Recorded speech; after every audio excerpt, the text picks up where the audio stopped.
I thought paying $600 a month in child support with 50-50 custody was the worst part of my divorce.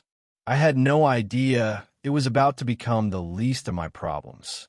The notification popped up on my phone, a stark, digital interruption to my otherwise quiet Saturday morning. I was building a Lego spaceship with Liam, my 6-year-old, who was meticulously sorting pieces by color with a concentration that made me smile. My wife, Chloe, was humming in the kitchen, the smell of pancakes filling our small but cozy home. This was the piece I'd fought so hard for.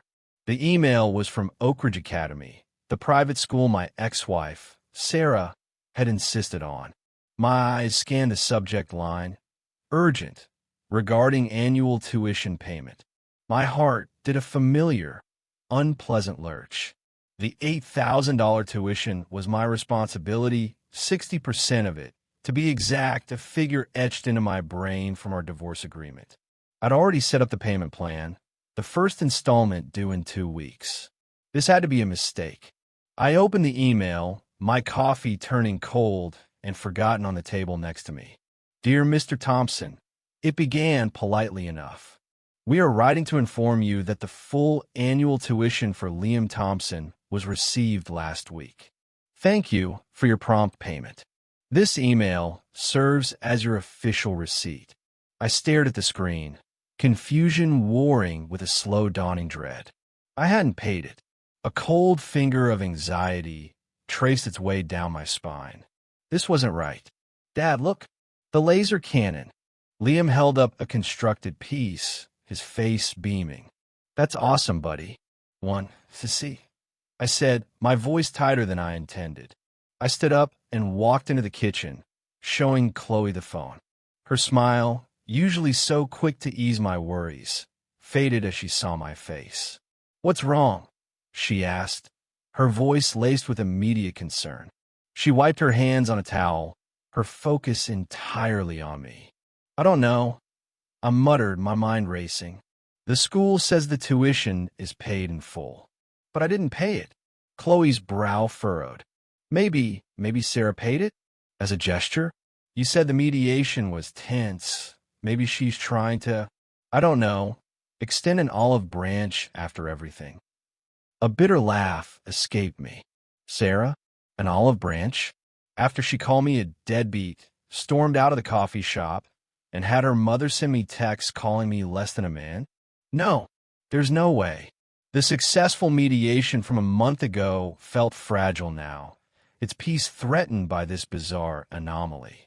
The tense, silent drop-offs had become our new normal. This wasn't a peace offering. This was a move in a game I didn't know we were still playing. A cold knot tightened in my stomach. I dialed the school's finance office, but it was Saturday. Voicemail. I then, against my every instinct, called Sarah. It went straight to voicemail. I didn't leave a message. The silence from her end felt deliberate, ominous. The whole peaceful morning was now shrouded in a vague, unsettling threat. The mystery gnawed at me all weekend, a dark cloud over our family time. I tried to be present for Liam, but my mind was elsewhere, running through scenarios, each more paranoid than the last. On Monday morning, I called the school the moment they opened. The woman in the finance office was pleasant, but confused. Yes, Mr. Thompson. The payment was made via wire transfer from the account of S&G Holdings, LLC. We assumed it was from a family trust or a relative. The payment cleared without issue. S&G Holdings? I repeated, the name meaning nothing to me. I don't have a family trust. Can you tell me who initiated the payment? Who the contact is? I'm sorry, sir. We just received the funds. The transfer note simply said Liam Thompson tuition. We don't have any further information. I thanked her and hung up, my mind racing. S&G Holdings. Why did that sound faintly familiar? I opened my laptop, my fingers trembling slightly as I typed the name into a search engine. The results were sparse, a generic business listing, a registered agent in Delaware, no website, no listed principals. It was a ghost, a shell company. But the S, Sarah, and the G, I thought of Sarah's new boyfriend, Greg. He worked at a tech startup, something with coding and app development. Could be his company? But why would he pay my son's tuition? A gesture to win over Sarah? It seemed absurdly generous, and Greg had never struck me as the generous type. Later that day, another piece of the puzzle fell into place, and it was far more sinister. I received a call from my bank's fraud department. "We're seeing some unusual activity on your account," Mr. Thompson, a calm, professional voice, informed me. "Several large withdrawals to a cryptocurrency exchange that don't match your spending patterns. We've placed a temporary hold pending verification." My blood ran cold. What withdrawals? I don't trade cryptocurrency. I don't even understand it. 3 transfers totaling $9,500 over the past 10 days to an exchange called BitVault. I felt the room tilt. $9,500. That was almost all of what was left of our savings for the house down payment, the fund Chloe and I had been scraping together for over a year. That's not me. You have to stop it. Reverse the transactions. We've already frozen the account, sir. The transfers were initiated using your online banking credentials and the correct 2-factor authentication codes sent to your registered mobile number. Our system recognized them as legitimate. We're investigating, but it's highly unlikely we can recover the funds. Cryptocurrency is largely untraceable once it's moved from the initial exchange. I was numb. I answered his security questions on autopilot, my mind a whirlwind of panic and confusion. How? I had a strong, unique password. My phone was always with me. I hadn't clicked on any phishing links, hadn't downloaded any suspicious apps. This wasn't random, opportunistic fraud. This was targeted. This was personal. After I got off the phone, I sat in my home office, the walls feeling like they were closing in. Chloe came in, her face etched with worry. I told her everything, my voice hollow. "How could this happen, Mark?" she whispered, her hand finding mine. "How could someone get into your phone?" And then it clicked. The G in S&G Holdings. Greg, the tech guy, the coder. A memory surfaced, sharp and clear from a few months back. I've been having trouble with my laptop. It was running slow, crashing constantly. During a drop-off, I mentioned it offhandedly to Sarah, complaining about the cost of a new one. Greg had been standing there, leaning against the doorframe. "Oh, I could take a look at it," he'd offered casually. "I'm good with that stuff. Back up your data, clean out the malware, optimize it. No charge. Consider it a friendly favor." I'd been grateful, seeing it as a potential thaw in our perpetually frosty relations. I'd given him my laptop the following week. He'd had it for a few hours. He could have installed anything. A keylogger to capture every keystroke. A remote access Trojan to give him full control. Spyware to mirror my phone's notifications. The $9,500 in crypto, the mysterious tuition payment from a shell company. It was all connected. This wasn't just about money. It was a meticulous, malicious setup. But for what? The answer came 2 days later, in the form of a formal-looking envelope delivered by a stern-faced process server. My hand shook as I tore it open. It was a motion filed in family court by Sarah. My eyes scanned the legalese, each word a punch to the gut. Petitioner, Sarah Thompson, moves for an emergency modification of custody and child support, citing substantial and material change in circumstances. Respondent, Mark Thompson, is engaged in high-risk, speculative financial behavior, including the investment of family assets in volatile cryptocurrencies, resulting in significant financial losses that jeopardize the stability and welfare of the minor child, Liam. Furthermore, respondent has demonstrated profound financial irresponsibility and neglect of his parental obligations by failing to meet his agreed-upon responsibility for the child's private school tuition, which petitioner was forced to cover using her own limited resources to prevent the child's enrollment from being terminated. Petitioner fears for the child's financial and emotional security in the respondent's care and requests sole legal and physical custody. I sank onto the couch, the papers fluttering from my hands. It was brilliant and diabolical. She had paid the tuition with her money from a shell company I was sure was tied to Greg, to create a pristine paper trail showing I was negligent. She had stolen my money and funneled it into the shadowy world of crypto to paint me as a reckless gambler who would risk his son's future. She was using my own stolen funds to fabricate evidence to take my son away from me. The reduced $200 a month child support wasn't the victory I thought it was. It was the spark that lit this fuse. "Chloe," I yelled, my voice strangled with a mixture of rage and terror. She came running from the kitchen, and I handed her the motion. As she read, her hand flew to her mouth, her eyes wide with horror. "Oh my God, Mark," she breathed. She's framing you. She's building a case to take Liam." The world felt like it was moving in slow motion. My buddy's warning from months ago echoed in my head. Courts usually favor mothers anyway. You could end up with less custody if you rock the boat. This wasn't just rocking the boat. This was Sarah trying to capsize it with a military-grade explosive and leave me drowning. She wasn't just angry about the reduced child support. She was going for the jugular. Full custody. And with this evidence, she had a real, terrifying shot. I called my lawyer, David, my words tumbling out in a frantic, incoherent rush. He listened patiently, the silence on his end amplifying my panic before cutting me off. "Mark," breathed, "this is serious, deeply serious. Allegations of financial instability and gambling are taken very, very seriously in custody cases. The tuition payment is a tangible, seemingly altruistic mark against you. We need to respond, and we need to respond fast and decisively." "I didn't do it." She set me up. Her boyfriend, Greg, he's a tech guy. He hacked my computer. He stole the money. He must have cloned my phone or something. "Can you prove that?" David asked, his voice calm but firm, a lifeline of logic in my sea of panic. I was silent. Proof. I had none.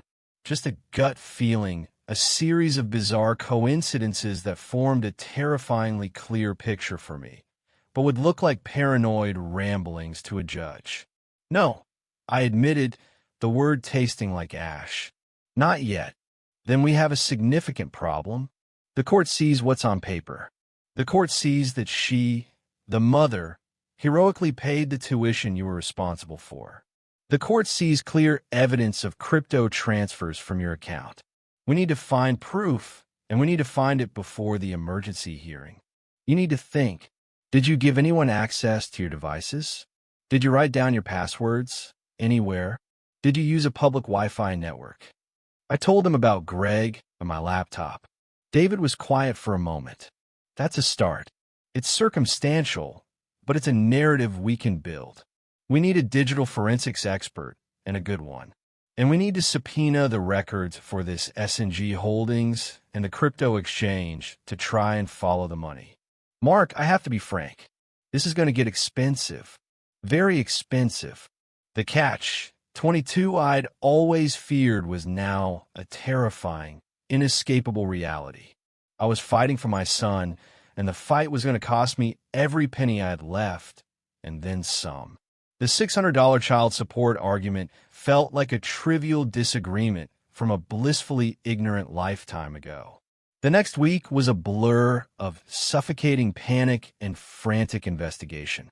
I hired a digital forensics expert, a quiet, intense man named Alex who looked like he hadn't seen the sun in a decade. He took my laptop, my phone, and went to work, his fee making me wince. I took out a loan against my 401k to pay for it all, the financial strain adding another layer of suffocating pressure to the emotional torment. Chloe was my rock, managing the household, comforting Liam, and being my sounding board, but I could see the fear in her eyes, the dark circles forming from sleepless nights. We were under siege, and the walls were crumbling. Meanwhile, Sarah was playing the part of the concerned, struggling mother perfectly. Her social media, which I checked against my better judgment, was a curated gallery of martyrdom. Pictures of Liam at the park with captions like, "No matter what storms come, Mommy's love is your anchor," and close-ups of textbooks with "Some things are more important than money." Investing in your future. Her friends and family piled on in the comments with supportive messages, a few of them taking not-so-subtle jabs at deadbeats who don't prioritize their children. It was a masterpiece of public manipulation. The emergency custody hearing was scheduled for 2 weeks later.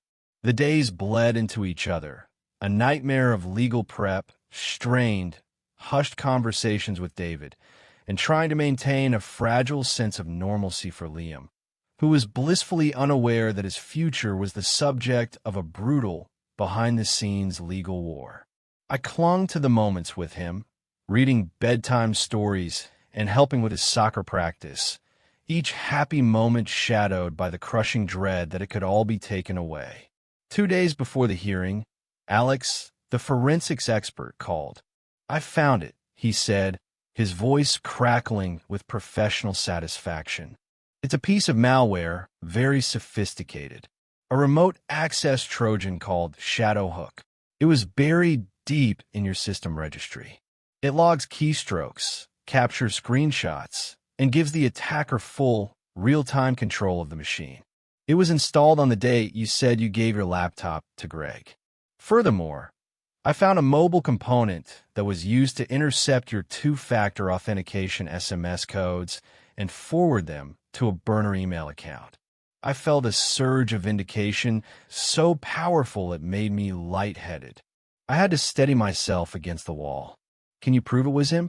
Can you trace it back to Greg? That's the harder part, Alex admitted. The command and control server connections are routed through several proxy servers, all overseas. It's designed to be untraceable. The burner email is a dead end. But the fact that the infection occurred on that specific date, coupled with your statement, creates a compelling timeline. We can present this to the judge. It creates more than reasonable doubt. It creates a strong probability that you were hacked. It was something. It wasn't a smoking gun directly linking Greg, but it was a massive cannon aimed squarely at Sarah's narrative. David was cautiously optimistic. This changes the game, Mark. We can now argue that you were the victim of a sophisticated cybercrime, and that this crime is being used to perpetrate a fraud upon the court. We can paint a picture of conspiracy. The day of the hearing arrived. The courtroom was cold, imposing, smelling of old wood and anxiety. Sarah sat at the other table, dressed in a simple, conservative dress, looking every bit the wronged, virtuous single mother. Greg was in the gallery behind her, wearing a suit that looked too expensive, a faint, smug smile playing on his lips. I felt a white-hot rage burn in my chest, but I forced it down. I had to be calm. I had to be credible. For Liam. Sarah's lawyer presented her case masterfully. He was a silver-tongued orator who painted a vivid picture of me as a financially unstable father who had suddenly developed a gambling addiction, who callously allowed his son's education to fall by the wayside. He presented the bank statements showing the crypto transfers and the receipt from the school showing Sarah had paid the tuition. It looked damning.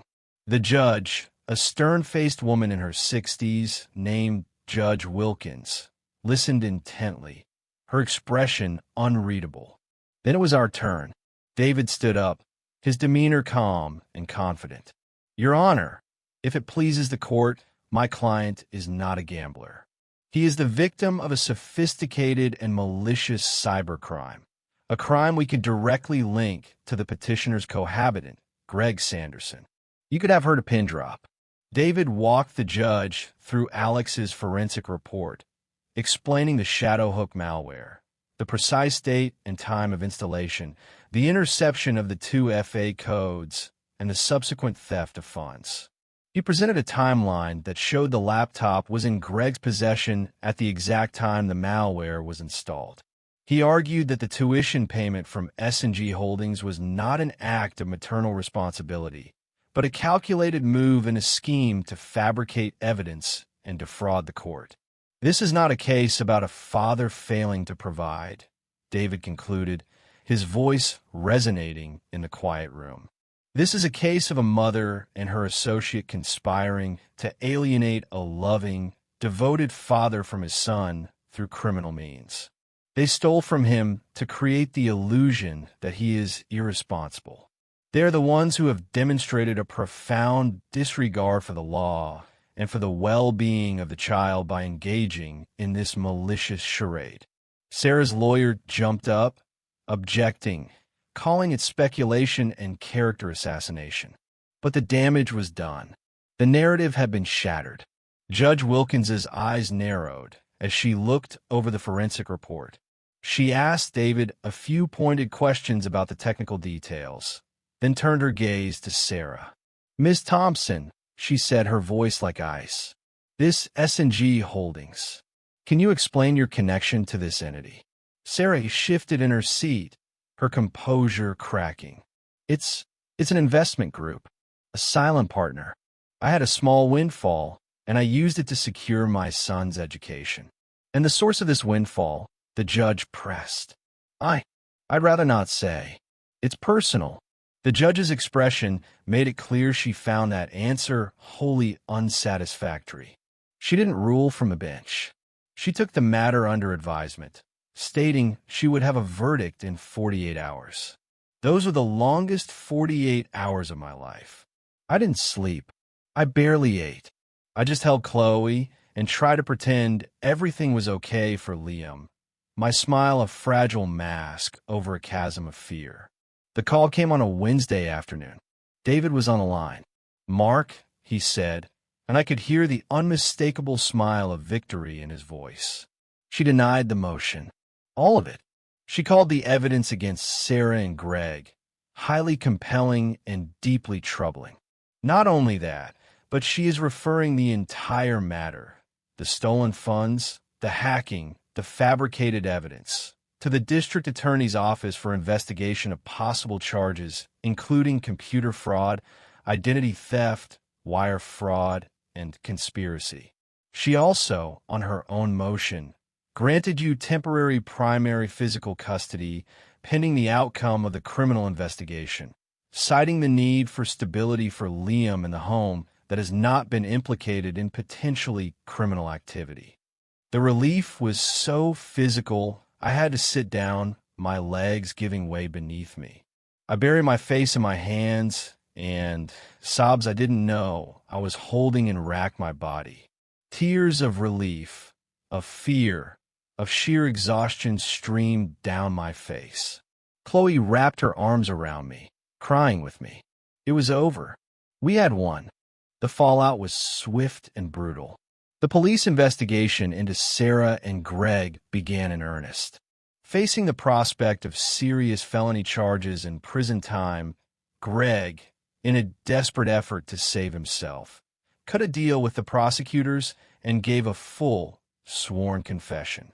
He admitted that Sarah had orchestrated the entire plan. She had given him my laptop with a specific instruction to find a way to make Mark look financially reckless. She had directed the theft of the $9,500, and she was the sole owner and operator of S&G Holdings, which she had set up with the specific purpose of paying the tuition to create her false narrative. The $600 child support reduction had enraged her, but her goal wasn't just revenge, it was total control. She wanted me out of the picture, and she was willing to destroy my life to do it. Sarah was charged with multiple felonies, including grand larceny, identity theft, wire fraud, and conspiracy to commit custodial interference. In the ensuing family court case, Judge Wilkins, horrified by the depth of deception, granted me primary physical and legal custody of Liam. Sarah was granted strictly supervised visitation, 1 4-hour session per week at a designated family center, contingent on the outcome of her criminal case. The friend of the court investigation, which I'd initially been nervous about, became the final nail in the coffin. Their report praising our household's exceptional stability, financial responsibility, and the nurturing, loving environment Chloe and I provided. I stood in Liam's new, permanent bedroom in our house, the one we'd finally managed to buy after the financial and emotional dust had settled, watching him sleep. His little chest rose and fell steadily, his face peaceful in the glow of his nightlight. The war was over. The battlefields of courtrooms and lawyers' offices were behind us. The woman I had once been married to, the mother of my child, was facing the very real possibility of prison, a tragedy born of her own bottomless bitterness and spite. It wasn't a victory I celebrated. It was a catastrophic disaster we had somehow survived.